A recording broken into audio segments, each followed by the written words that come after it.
My girlfriend 21 potentially cheating before Christmas. I am 21 and F21 have been dating for about 7 months now and are just about to spend our first Christmas together at my house after being together properly for the last 4 months. However, recently I have grown suspicious of her maybe talking to other guys and decided that I would go on her phone and check Snapchat. Sure enough, I did and found a guy whose profile I clicked on to find the saved chats were absolutely filled with loads of her nudes. Only one problem: I didn't check the date these were sent. If they were sent before we actually got together, that is fine, but then why is she talking to him again? And if it's from recently, then well, feels like either way I can't win. I love my girlfriend very much and really don't want it to be true if it is. I am going to check her phone again and this time check the date when she comes over next. Story 2. FWBM26F30, 3 years after now married to separate people. One happy wife F30, one unhappy husband M26. The backstory: about 3 years ago, 2 old family friends F28, M25 decided to become friends of benefits for a short time to recover from an emotional stress, confidence, guilt, self-esteem crisis they both had lived in their own lives. The relationships that continued had very little to do with sex, although it did happen a few times. The intention was always to help each other through the time of lonely heartache after their long-term relationships ended and to bring each other back to a safe place where they felt safe enough to return to the dating world. It didn't last more than 3 months and the two FWBs quickly returned to their old friendship and kept in touch online like they did before FWB. Shortly after the 3 months, the FWB man leaves the country and a little later he meets someone there whom he will later marry. The FWB female stays for about a year, then decides to leave the country as well, visits the happy couple on their way to their destination, and befriends the female quickly and easily. Everyone knew exactly what was going on and had open and wholesome conversations about the whole situation. Everything went really well, no one got hurt and things weren't even a little embarrassing.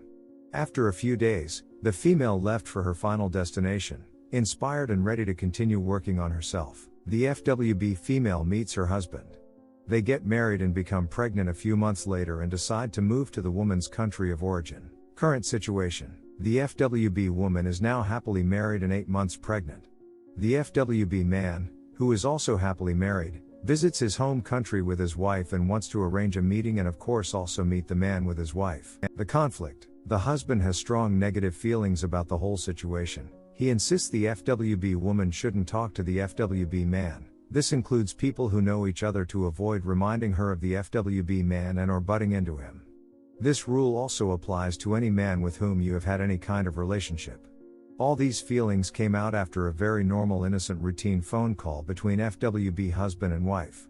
After that, the man felt super cheated, disrespected, hurt, cornered and very, very helpless, and he has done it every time the FWB male was mentioned, before then and since. As the FWB woman in this story, I ask for your help. I feel very confused.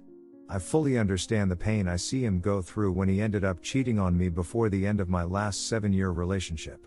It's terrible to think that you can't trust your partner. To feel that jealousy, that fear that you might lose them because you feel like you're not good enough, because you love them to an insane level. I also feel that I don't deserve this distrust. My last partner was very bossy, he isolated me, made me feel like I had to give up on my friends, and when we broke up I was all alone. He literally ticked off 15 out of 20 signs your partner is in control he has list. Now I feel like those red flags are coming back to my husband and it's not even the first time. Maybe it's just the way he does it. Maybe I'm projecting. I'm sure I would never dream of hurting someone like my ex by cheating. It's absolutely not okay to do that. I ask your advice on how to navigate past relationships and red flags and how they can potentially get in the way of treating your partner with love, care and respect. His advice on how to deal with your insecurities. Your advice on compromise or mutual pursuit. So far my best guess of what to do is to go to individual and couples therapy and get the help that we both obviously need. And until then, he'll do nothing. Because I can't talk to the old man FWB. Which I think is unfair. Ghost. Redditor's reaction. Story 3 after. Redditor 1. How long into the relationship did your husband show this kind of behaviors? Op answer. Around 2-3 months after we were married and had moved in with each other. We had moved quite far away from his family and support network. Redditor 2. At the risk of downvote oblivion, while he is going about showing his concern in unhealthy ways, his concern is not altogether unexpected. Neither right nor totally wrong, as often is the case, somewhere in between. Even from the little you wrote, there is a lot of tenderness in your heart for the former FWB and that time you helped each other through, tenderness that was not wholly platonic. Many partners would feel uncomfortable to have that reinserted into their lives. You may not be able to see how clear your feelings are for this other guy to your partner. Don't disregard everything out of hand. So much is going on in your lives that is changing. Kid on the way, moving far from support, that he may be feeling the need to exert control in his life, and this is one way it manifests. Again, not a good way, but with a little empathy it is possible to not immediately determine extreme malice on his part. It sounds like this is how you are currently viewing it, and you are trying to deal with the issue positively, and that is very good. Get some professional outside help and be understanding without capitulating to demands. Story 3. Wife 31F and I 34M are broken and am thinking of divorce. So a little background. My wife 34M 31F and I have been together for 5 years and have been married for 3 years. The last 2 years have been quite stressful for her and me as she was completing a master's in a really competitive program. The last year of the program was last year and she really pushed it to the max. During that time, our time in the bedroom dwindled to nothing as she was always studying or in class. She obtained her master's degree last June. I expected things to pick up in the bedroom after it was over, but it didn't. She always rejected me all the time and focused on finding a job. It's to the point where we last at S-time in April 2018. Whenever I tried to get someone to go out with someone or be romantic, it always ended up being too tired. I also told her I'd settle for dirty talk once in a while, but she wasn't in the mood for that either. I suggested going to counseling. She said she would find a counselor she liked. I waited. Asked again. He called me selfish. I gave up. I lost my mind for the first few months and then I decided to just focus on myself and start working out and keep doing my thing. Before the lack of time for S, we had a good relationship, but now they have become more roommates than husband-wife. Fast forward to last weekend. Went to the Super Bowl with another couple of good friends. While at the sports bar we met and started hanging out with a random group of people who were also watching the game. A very attractive woman who was part of that group kept ending up next to me and chatting with me and looking at me in a clearly flirtatious way. I kept it clean, but I definitely kept messing around. When the girl came out of the bathroom, my wife pulled me aside and said in front of our couple of friends something like, "Obviously the girl likes you. I don't want you talking to her." Something about the way she said it to me triggered something and I came back with something like, "I'm just happy to have some attention, honey. Has been a long time. Almost a year now." She looked shocked. Then angry. Then more angry. Our friends turned around and watched the game again. And at that point the other girl came back and introduced herself to my wife. My wife left and our friend's wife followed her. We left the bar shortly after and shared an Uber with the other couple. We had an argument. We never argue about her lack of interest in going to counseling and she told me she thought I was being selfish and didn't understand. We haven't talked much since then. I don't want to end my marriage, but I don't see any compromise in her. Before we divorce, I want to know if there is anything we can do to save things. Thanks. Update: Wife 31F and I 34M are broken and am thinking of divorce. Someone messaged me asking for a follow-up to my original post. I've started, stopped, and rewritten this post a few times over the course of several days, so if it seems a little disjointed, I'm sorry. A lot has happened, but I'll keep it as short as possible. That Saturday after my original message, I tried to talk to her again about what I felt was missing in our relationship. This didn't go well. The following Saturday, I went to rent an apartment with a lease starting March 1st.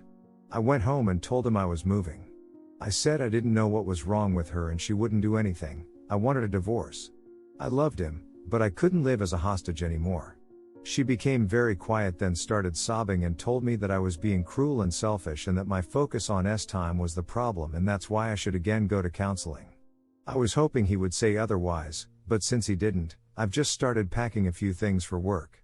She asked me where I was going and told her I was staying with my parents for the next few weeks until my lease started. As soon as I told her I was staying with my parents, she became very quiet and she asked me if I had told my parents yet.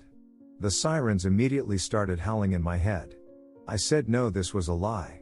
Then she was silent for about 5 minutes and just as I was about to walk through the door she asked me not to leave. She wanted to talk. And then she said something to me that I didn't want to hear. She cheated on me with a guy in her class last year. And caught a sexually transmitted disease. Nothing fatal, but not one to get rid of.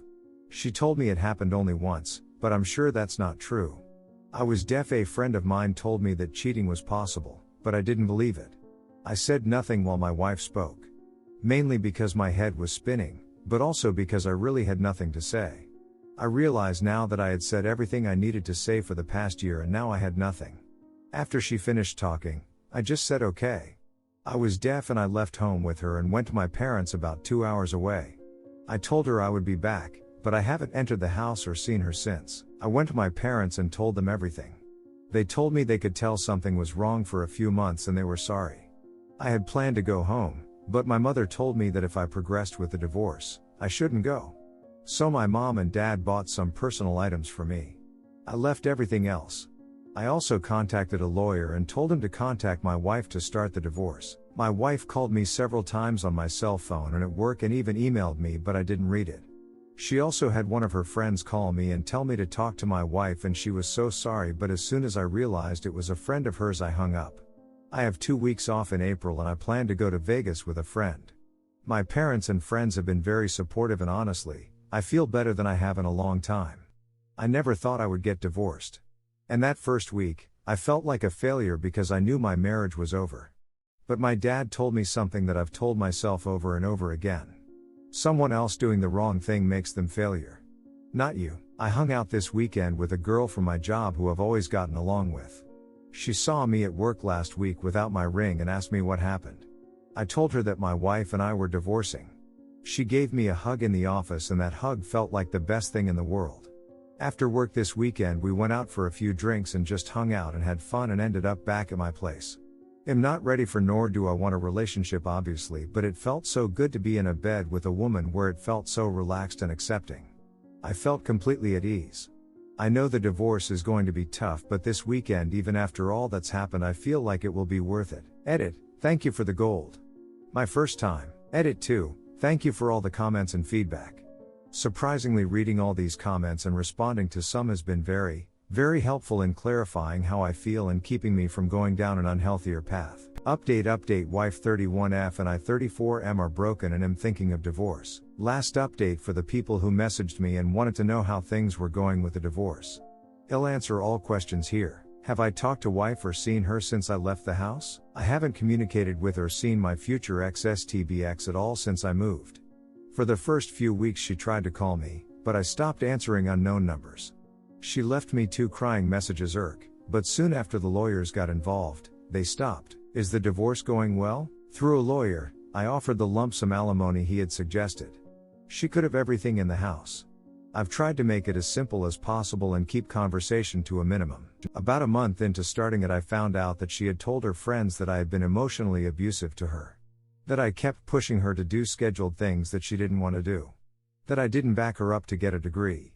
This is all a lie, of course, and I almost called her to tell her to leave the bull of hers. This is the only point where I can say that I felt anger.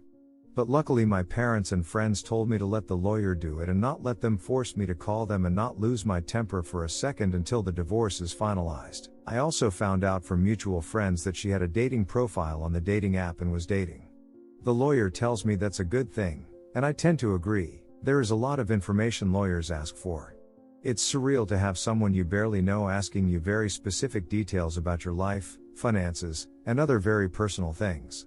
Overall, this part of the process was the hardest for me and left me exhausted. But on the bright side, the lawyer thinks it will happen in a few weeks, so I will finally be free. Did I tell my friends that he cheated? Yes.